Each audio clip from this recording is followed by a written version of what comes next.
some names and everything. I hope to meet more people, especially later today, tomorrow, so on. All right, my talk is about the V&T and the newspapers of the Comstock era, let's say up to about 1874, 1875. So it's not going to include things in the 1880s, 1890s. I haven't done that research yet. All right? The newspaper enterprise, including the territorial enterprise, in the early pioneering days was a hand press, much like Benjamin Franklin's printing press. An editor and owner of the paper owned a printing press, a few cases of type, and when he moved, he could move it all on a wagon and set up and maybe hire one or two laborers to help him with the printing. The printing was typically in small towns, a weekly affair. As the towns grew, it became twice weekly or 6 times a week, which they called daily. There's a small typo, I'm sorry. There are several reasons why the V&T affected the newspapers. I'm on the wrong slide. How the V&T was financed. This is review for all of you, and it shouldn't be anything new. The Comstock boom was in 1859, 1860, and it wasn't until 1869 that the V&T put rails to Gold Hill, in 1870, extended it to Virginia City. Why? Well, until the transcontinental was completed through Nevada, the rails and the iron and the cars and locomotives were just too expensive to ship. All right? So the early transportation projects were hopelessly optimistic. The value of the silver mines during the boom, 1860 to 1864, was distributed among several people, and there weren't any groups of people with enough funds that they wanted to commit to this enterprise. Also, if they took a charter to financiers in the East, the financiers in the East said they had better things to do with their money than to bet on Nevada's mining production. So with all these reasons, it lacked the money to produce the railroad. The change started in 1864 when the Bank of California was formed. Ralston got together the financiers from the Pacific Coast area, and he was able to get that with the assistance of Darius Mills, who was the president, and he provided stability. One thing about Mills, he never gambled. Anything he put his money into paid off. All right? Ralston, he gambled a lot. He lost money on some gambles, and others he got very good returns. So overall, he was a plus. All right? So with Mills in there, it was a much easier thing to get the financing. The Virginia City in 1864 was just at its height of production. In 1865 is about the same or tapering off. So the Bank of California moved into the region just as the bonanza was going to Nebraska. And the problem was the money was being put into the region to help finance so that they could get the 3% interest profit. What happened was the mills that were overbuilt didn't have the silver to mill, and they were vacant. So they took out loans that they couldn't repay back, and they ended up the bank foreclosed on the mills. The bank appointed William Sharon as its Virginia City agent. As the mills were being foreclosed on. Many of them were too distant from the Comstock, that meaning the mule teams, the cost was too high. They couldn't transport all year round because of the snow, the mud and things. And so what Sharon came into possession from his company that took a holding company for the bank were a lot of mills that were not well suited for Comstock milling. About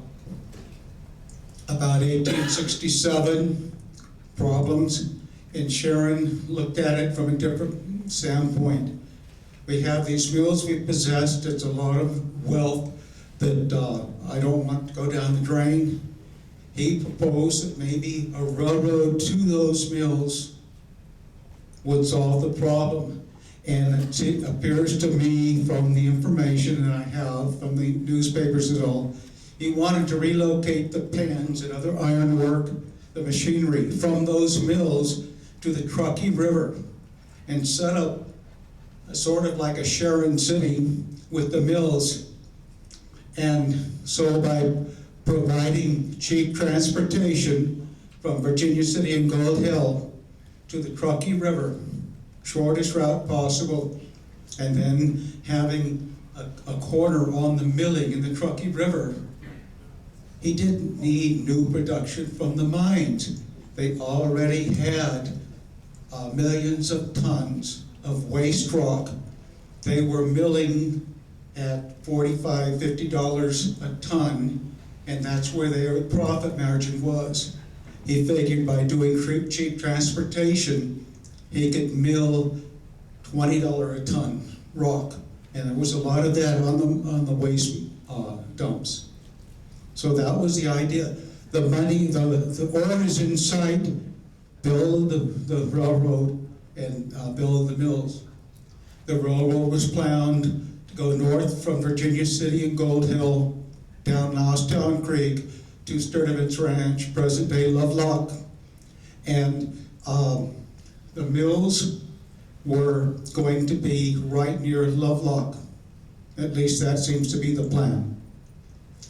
The capital was $750,000 provided by the Bank of California and Barron, Bolton and Company. And the railroad company president was Thomas Sunderland. The newspapers began reacting almost immediately. A Washoe city newspaper, the Eastern Slope, noted that the railroad left the rest of Nevada out. Carson City was out, Washoe City was out, and Reno was going to be out. Well, Reno hadn't been invented yet, but all the lumber and milling company work along the Carson River, and in Washoe City there were several mills, they would be out. And so the guy comments, well, of course, we shall continue to cut lumber for a few days yet.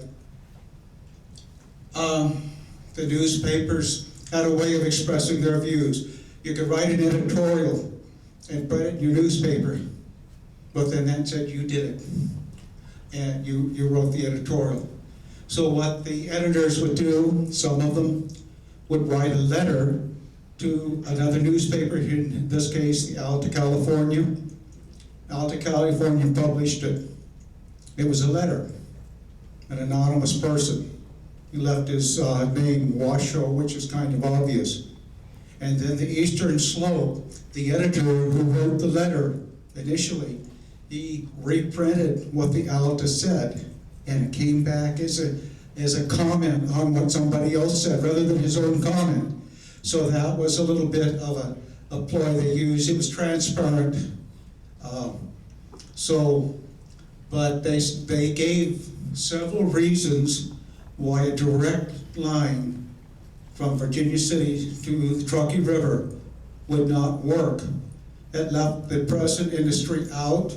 It didn't have any online industry that it controlled for traffic, for profits, and if it was totally dependent on the Central Pacific for hauling rates, the Central Pacific could raise its tariffs so that the Virginia and Truckee, as this first railroad was called, would be competing with mule teams and things for profit, and this was not a good way to go.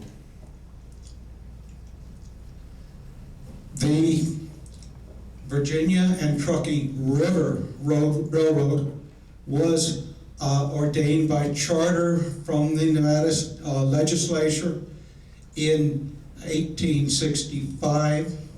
It had a three-year monopoly to the rights to run the railroad. The people who owned the charter couldn't get financing. There was no way they were going to build it, but they still had the monopoly to the route.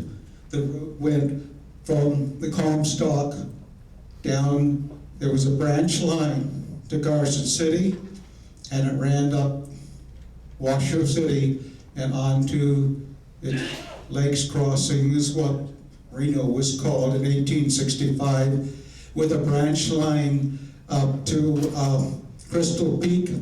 The branch line to Crystal Peak was intended for new mills, silver mills. All right. But they owned the exclusive rights. So until March 2nd, 1868, nobody else could build there. Well, another thing, the Union Mill and Mining Company was formed in June 1867 by many of the same people who were the organizers of the Virginia and Truckee Railroad. The mills, there was talk, nothing really formal, but there was talk in the newspapers, and they hear the word on the street that the mills were going to be built on the Truckee River. So one correspondent from the area of area of Carson City, went up to the Truckee River, and he said, "We recently observed the location of the proposed mills along the Truckee River. There was a dam by a mill site, but no mills by a dam site." All right, so I guess by the time they realized that it wasn't going to work, they were kind of stuck with the northern route. But that was only stuck until the charter elapsed. The Truckee River by Lovelock doesn't have a great slope. In order to get a mill running, you need enough power, and that means you need a vertical slope for the mill race. And it just was not going to work out very well, especially when you had several mills you wanted to run. All right. Still, the newspapers were yelling and screaming. Here's Washoe City's eastern slope. He was talking about the selling some mills in Washoe City to Sharon and Company, and thinking they were going to be either profitable or moved. And he said, well, if we don't like the county, as Sunderland and Company proposed to run it, we presume we will be permitted to leave it. So he was being facetious. He didn't like the railroads. He didn't like the Bank of California. Now the Virginia and Truckee Railroad, not River Railroad, but Virginia and Truckee Railroad, Sunderland president, was incorporated March 2nd, 1868, the day that the exclusive rights was voided. I'm sorry, March 5th, just a few days after. It was a larger, longer railroad. They had projected capital costs of $3 million, and they thought they had the subscriptions, but they wanted more money to build the railroad. The people who subscribed nominally paid 10% of the subscription amount, and they were looking for ways to avoid the levies for the other 90%. Before the revised railroad incorporation was filed in Carson City, there was a meeting in Carson City, and Sunderland presented the new railroad project. He wanted counties to participate, and any county that gave the railroad a bond of $100,000 or more would be able to add a director to the board of directors of the railroad. That's powerful. Additionally, the counties as shareholders would be exempt from levies. That means there wouldn't be additional taxes, and they would take a cut of the profits.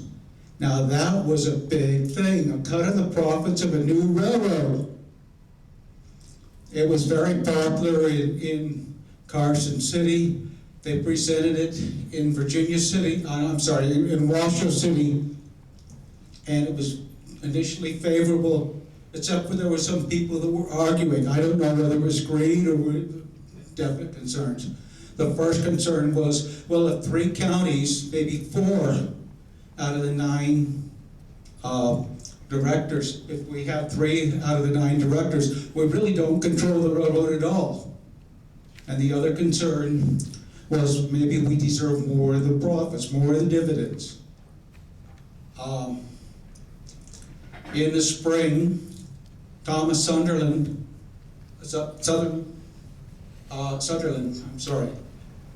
resigned from the V&T president. He was a Democrat. He was running for the U.S. Senate seat from Nevada.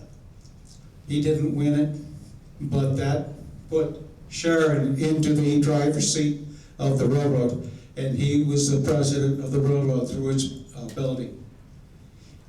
In December of 1868, Story County passed a petition, and it was signed by 80% of the voters within 2 weeks.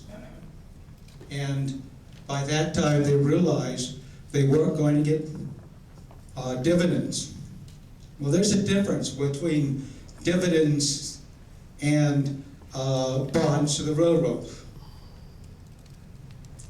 Legislature opened in 1869 in January, and there were railroad bonds submitted by Ormsby County, Carson City, and Story County. But they realized a couple things. Counties were not permitted by law to give bonds to private enterprises. But legislation could be passed. Legislation could be passed to permit them to do so. It had to be specific legislation, like in this case. The second thing is, counties were not permitted by state constitution to accept dividends from private enterprise. And since it required a constitutional amendment, it required passing in 2 consecutive legislatures, 1869 and 1871. And people realized by 1868 that there was a lull in mining, and if we put off the building of the railroad too long, there wouldn't be a railroad to build. We might not have much in the way of Virginia City and Gold Hill. So a lot of the people accepted the fact, we're not going to get dividends, but we need the railroad. We'll get enough industrial boost from the railroad to make up, well, not make up for it, but to compensate for it. Lyon County submitted a bill, a bond bill, $75,000. They were not interested in directorship, but it had to be built within 1,200 miles of the Bacon and Trench, 1,200 feet of the Bacon and Trench mill. And that was kind of a poison pond for Sharon. And also Story County, on the last day of legislature, submitted a bill saying, we'll give them a bond, but after the railroad is built, any railroad, not just the V&T, anybody who builds a railroad from Reno to Virginia City, we will put the amount to the voters to decide whether they want to pay and how much they want to pay. Well, people in Virginia City weren't too anxious to have a railroad because they had the teaming enterprise. So that would sort of undercut a lot of their industry. All four of the bills were passed. The Virginia and Truckee also, this last line, entered into 13 indenture contracts with mine superintendents. They said, you give us some money now, or actually monthly payments during the construction period. That cut it down quite a bit. And we will give you half off your freight bills up to the amount of the indenture. So instead of ore going down the hill at $2 a ton, it was $1 a ton. And the people who were mining superintendents were able to sign the indenture and then get levies on the mining stock month by month to pick up the $5,000, $15,000, whatever the mine needed to pay the V&T that month. So it was not that painful a way to get money. All right, I went over this already, the bonds and the state constitution. So the newspapers, they had 4 major points. Use of public funds for private profit. The bonds were given to the V&T. What the V&T did with them was the V&T's business. Any profits they got, and as people projected they would be immense, that was within the V&T. All right? No dividends. Some of the newspapers were not able to forget the promise that Sunderland made back in 1868. They wanted dividends. They wanted counties to have dividends. The railroad company, after it was built, 1869, 1870, and so forth, it began requesting lower valuations on the mileage of track. The Story County valued the track at $12,000 a mile for taxing purposes. And the V&T said, well, look, you lower this total bill by $13,000, and you put that $13,000 into higher valuation of the structures, and we'll be happy. Well, the problem was you lower the value of the track in Story County by $2,000 a mile. And then the V&T will take that to the other counties, trying to lower all its trackage by $2,000 a mile. Story County did it, so you should do it too.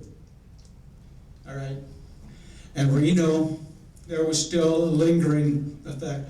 Reno became, by 1869, it was a nice place because of the Central Pacific, transcontinental. There was transshipping, people that came in from stage, from Virginia City, generally stayed a night to wait for the trains east and west. There was a lot of business that would be undercut by the presence of a railroad where the people could come in directly. Let's look at some of the newspapers, how they looked at the railroad, and of course the Bank of California.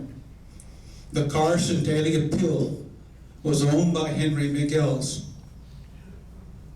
He had an interest in the V&T. His wife, Nellie, was the sister of Ned Verrill, a conductor on the V&T. Well, Ned was initially a brakeman. He was a conductor. McGills wanted to keep his wife happy, of course, and so he was saying good things about the V&T. He never said anything bad, unless it was said in such a way that it was kind of a cute jest. The territorial enterprise started in Carson City, moved within a year, started in Genoa, moved within a year in Carson City, and by 1860 it was relocated to Virginia City. By 1862, Joe Goodman was the editor and owner of the Territorial Enterprise. It was a daily paper. Goodman insisted on independence. If there were arguments, Democrats, Republicans, or even within the railroad, he took a non-committed stance. He reported the data. He reported the debates in legislature very well, very thoroughly, but he did not take an editorial stance either way. In 1872, Sharon and John B. Jones were up against each other for the U.S. Senate. And turned out that Jones won the vote of the legislature. In those days, you did not vote for a senator. Senate was decided on by both houses of legislature, each person in the House having one vote. And Jones won over Sharon. In 1874, the other senator came up, and Sharon said, I wanted a newspaper. I want a newspaper to project, and the Enterprise is the best newspaper, but it's independent. So he went to Goodman. I will buy your newspaper from you. Goodman knew better than to decline. He sold out and left. Sharon installed, he had a company that installed C.C. Goodwin as editor. And it was a voice box for Sharon's nominacy. We know Mark Twain, the cub reporter for the Enterprise. Many newspapers, they just had the editor and maybe a few laborers running the presses. Daily newspapers like the Enterprise relied on maybe 1, 2, or 3 local reporters. The Enterprise had, in addition to Mark Twain in the early 60s, they had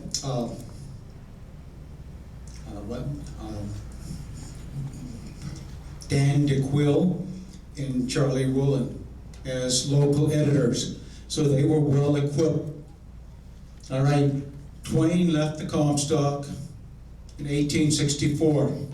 He never came back except for one to give his talk in Gold Hill, where he was robbed as a joke on the divide. He never rode the Virginia and Truckee Railroad. Dan DeQuille arrived in Virginia City about 1861 and was working on the Enterprise continually through then. He was a very prominent mine reporter. He visited a lot of mines, went down into them, collected samples, and his analysis of the mines was widely respected, and it determined the stock market and things. When Goodman sold out, Dan DeQuille left. He went to Hartford, Connecticut to write a book on his experiences on the Comstock, and he was staying in the residence of Mark Twain at the time. The Big Bonanza was his book. He didn't mention much about the Bank of California. A little bit, he had to, or the railroad, he had to. But he tried to avoid offending the Bank of California. He came back to work for the Enterprise later in his life.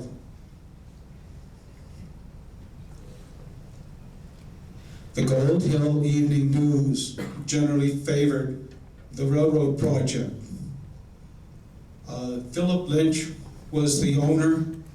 When he passed away in 1872, his wife wanted to sell out, and one of the reporters who wanted to buy it was Alf Doden. Now, Alf didn't have the money to buy it, so he went to John P. Jones' camp He said, look, give me the money to buy the paper and I'll paint you up. You know, we use this as a spokespiece for the Jones candidacy. The Jones candidacy declined. So he was without the money and committed to Jones. He kind of crawled into Sharon's office and asked for a loan, and Sharon gave it to him. And he was very fearful of saying anything bad about the railroad or about the bank until he paid off the loan.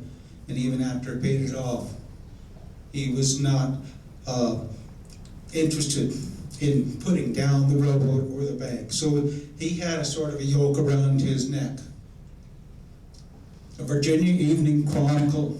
Now from 1868 to 1872, there was a lull in the mining, and the Territorial Enterprise had a monopoly on Virginia City. There was Gold Hill News too, but then the Virginia Evening Chronicle opened in 1872. They supported John P. Jones for senator, and they kind of, it wasn't mean, but they did ridicule the banking. I have one example of a quote here. A millman down by the Carson River had a cow that was run over by a V&T locomotive. So we went over to Yerington to try to get compensation, and while he was gone, another locomotive hit his other cow. He got back and he was not very happy. Well, the foreman said, all you got is a pet deer, and there ain't nary a locomotive with 48-inch drivers that can catch that deer. So, you know, this is the way that things were reported, kind of humorously, not really favoring the V&T, but not really getting mad at them. The Nevada State Journal opened in Reno, and it was kind of, actually it was kind of moderate. It was kind of independent. It didn't really like the idea of the railroad, but it accepted that it probably would happen. There was one newspaper editor that stands out head and shoulders above all the rest. I'm too low? Loud? I'm too loud. Is that better? Rich, you just got to hold it away from you a bit. All right. How's that? Good. Too soft? All right. I'll try to do this. Okay. John C. Lewis was the owner and editor of the Argus in Placerville in 1860. He wanted to see if Virginia City would be a good place to move his printing press. He sent his foreman, who inspected Virginia City and came back with favorable prospects. The story is, on the way back, he stopped by Carson City, and in a bar, he kind of spilled the intention of the Argus. That was heard by the Territorial Enterprise in Carson City at the time. And by the time that John C. Lewis had his wagon load of a printing press across the mountains into Carson City, the Territorial Enterprise was already in Virginia City on A Street. So Lewis stopped in Carson City. He started a paper, the Silver Age. It lasted a few years. And he had a sort of not good feeling about other newspaper editors. He was cautious about the Bank of California when it was built. He was the Washoe City Eastern Slope editor. It was a weekly paper that didn't have that much news. It was more or less just him jabbering away. All right? When Reno was founded, he bought a lot there and moved the printing press to Reno. In 1868, you see the Reno Crescent forming. It was a weekly newspaper originally. And he was the editor-owner until 1874. He did not like the bank. He did not like the V&T that much. in 1874. Senator Sharon, well, he wasn't senator then, President Sharon of the V&T, wanted the U.S. senatorship. So he bought the territorial enterprise. Adolph Sutro wanted the senatorship. So he established a newspaper in Virginia City and the Virginia City Independent. And he wrote articles that really put down the V&T as a banking, stock jobbing company. He wrote it the most crooked way possible, and he got J.C. Lewis to be the editor. That lasted through the election, and then from November another 2 months or so, when the Independent closed, and newspapers reported that John C. Lewis was headed up to Susanville to start another newspaper, the Farmer. Sorry about that. The Farmer was never published, and I don't have any news of what happened to J.C. Lewis after he left the Comstock. So he was in the region from 1860 to 1875. He was the biggest person who argued against the bank. And most of these statements that I've seen of editors disliking the railroad and the banking company were Lewis. All right.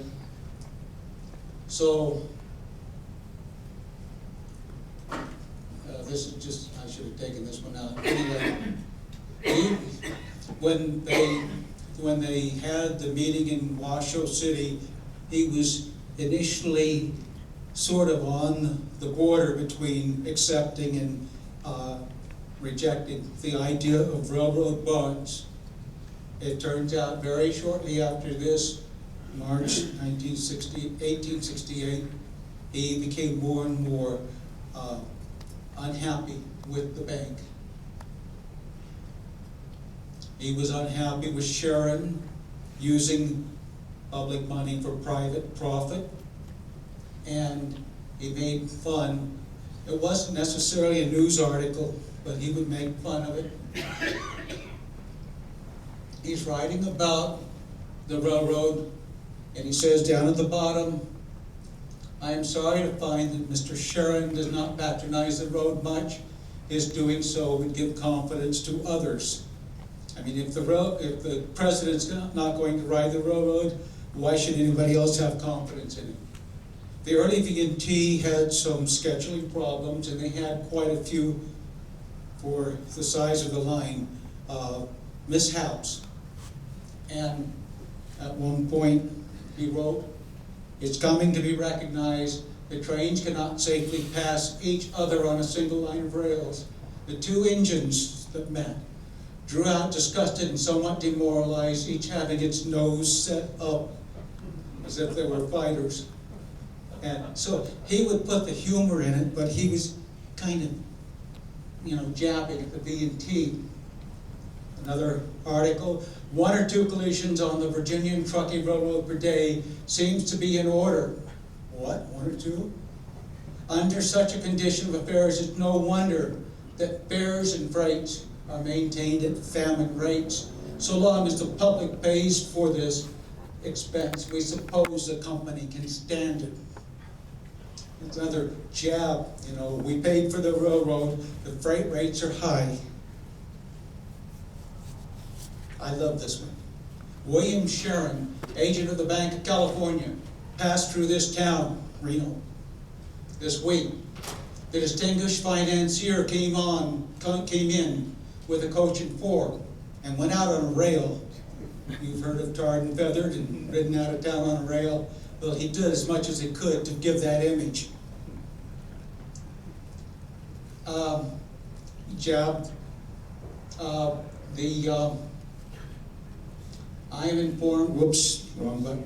"I'm informed that to prevent collisions in the future, 2 yard bosses are to be employed at either end of the road, Carson and Virginia, and that each will have the have to ride on the cow catcher to and fro on alternate days. It is expected that this plan will be the means of preventing contrary orders as to the time that trains would start from the station. Yeah, you put the officials, on the cow catchers. Now, we're not gonna have any head-end collisions, right? Lewis was also very observant. I don't have the slide. He wrote about one trip from Carson to Virginia in a day coach, which was 8 by 16 feet, and was crammed in, and he talked about the contents and everything. And it turned out that was a very accurate description of the V&T day coaches 3 and 4. They were probably just little huts built on a 24-foot platform car or flat car. So it's interesting that his observations were also useful in trying to reconstruct the way the V&T was. He also wrote, besides the tactics that the V&T used to get the bonds for railroad construction, the greatest issue several editors had with the V&T in the first operation was he didn't write this, the county's pursuit of the railroad's pursuit of the Board of Equalization in independent counties. And he's saying if they could reduce it by $13,000, the total trackage in Story County, then railroad could raise the assessment of structures. And he was trying to make it transparent to the public what the railroad was trying to do.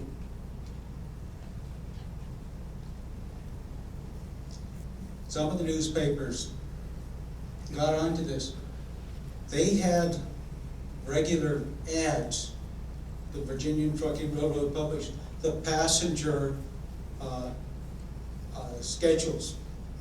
And from 1870 to 1872, V&T had 2 divisions, so it had 2 passenger schedules.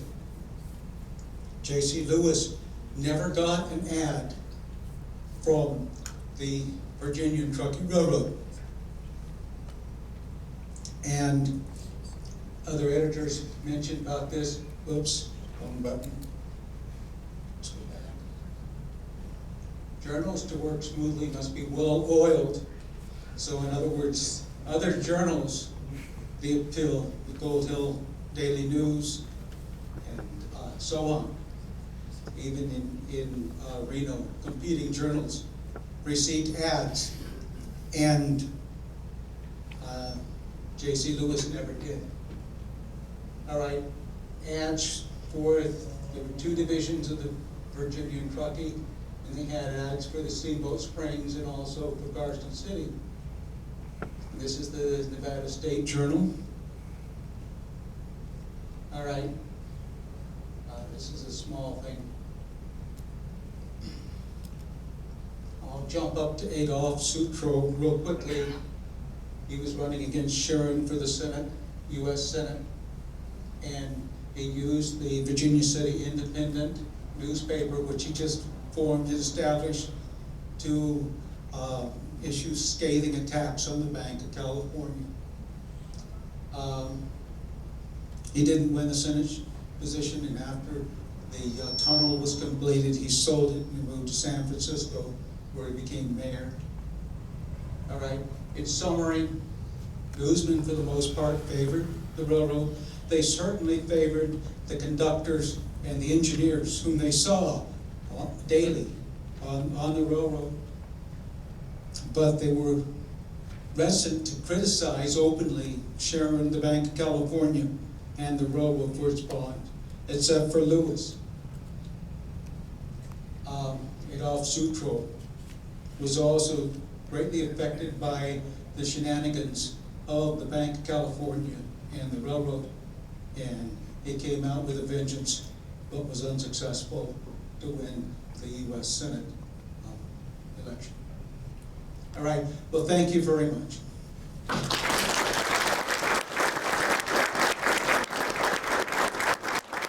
you have any questions? questions? You mean I answered all your questions? All right. Thank you very much, Rich. Okay, it's break time.